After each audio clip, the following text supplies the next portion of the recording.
So my name is Ndiimanae Rabuli, better known as Ndi. I am from Limpopo province. I grew up there, just outside Thohoyandou, in a village called Mature. When you think about learning and development, think about training in the workplace. Think about compliance. So something in the workplace, for people to get the work done, they need to be trained, like Excel, whatever that could be. But also there's compliance training. So for maybe an example, for a company in insurance, since I'm in the insurance space, you have to be fit and proper according to the regulatory board and stuff. So fit and proper just means having a qualification called IRE5. So that is a compliance thing. It's part of what learning and development does to ensure that everyone that is selling insurance to people is actually fit and proper. Fit and proper meaning they have the correct qualification. Especially we target high schools in township area and in rural areas. Mainly because people in those areas never see themselves outside those spaces.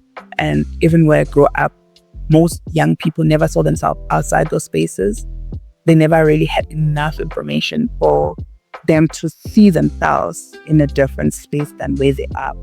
So it was to change that kind of mindset through information, through mentorship, which I believed was it's very important.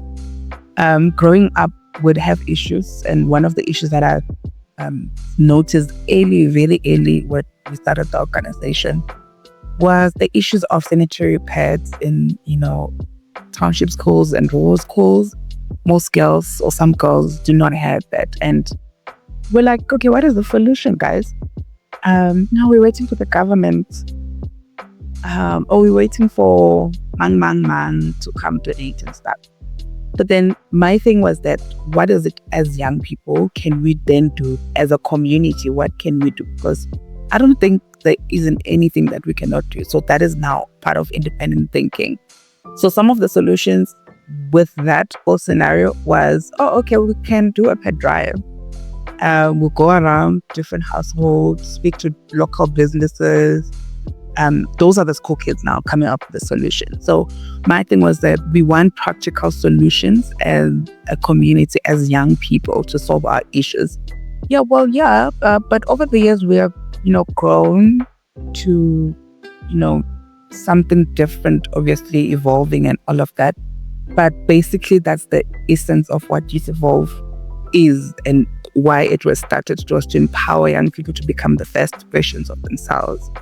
And then that's how we do it. We do it through mentorship. When I believe that mentorship is a very important thing, and we don't usually have it in our communities in rural areas and in townships. We don't really have that, mentorship, someone taking you through the ropes of how things are done. That's how then you find a lot of young people never see themselves out of where they are.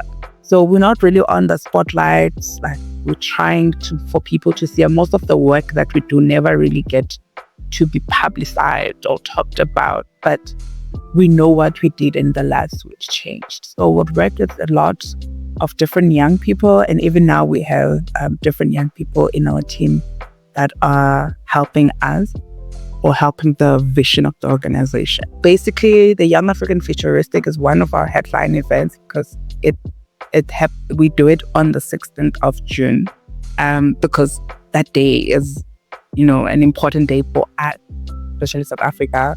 We know what happened in 16th of June, but we don't focus on what happened in 16th of June because that was then.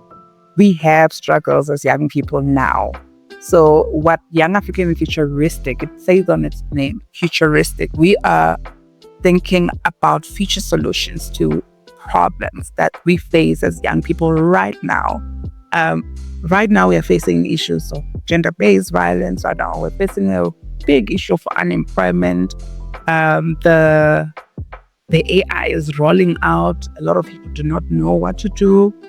We've met different young people from these different countries coming up with different problems that they face. young people in South Africa and young people in North Nigeria face different issues. I was so surprised that their issues included the girl child not being allowed to go to school, because the North Nigeria is the Muslim side of Nigeria.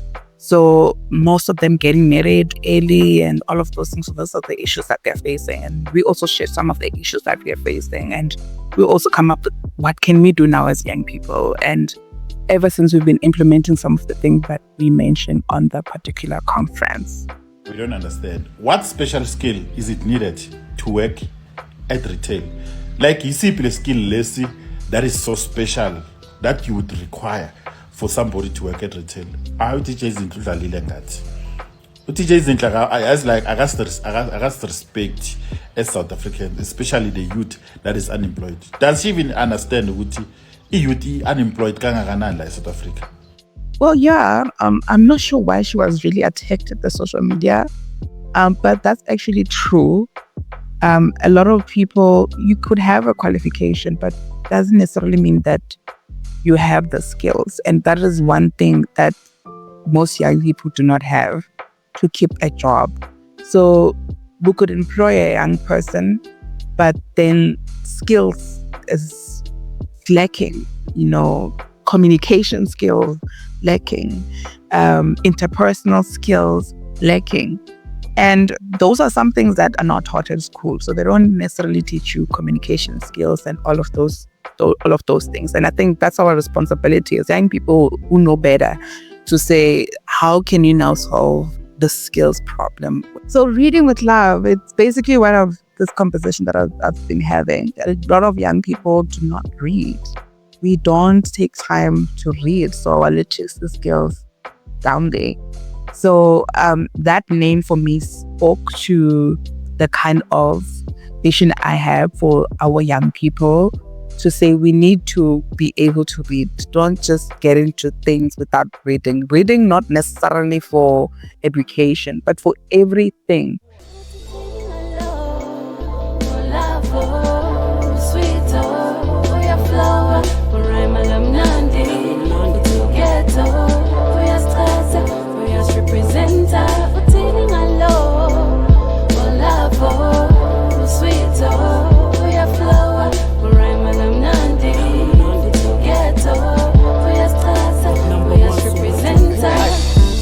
Influence ka pro kule game, sidlala le game until sibe yi pro kule game. Die kisai, kasi legends out of the grave.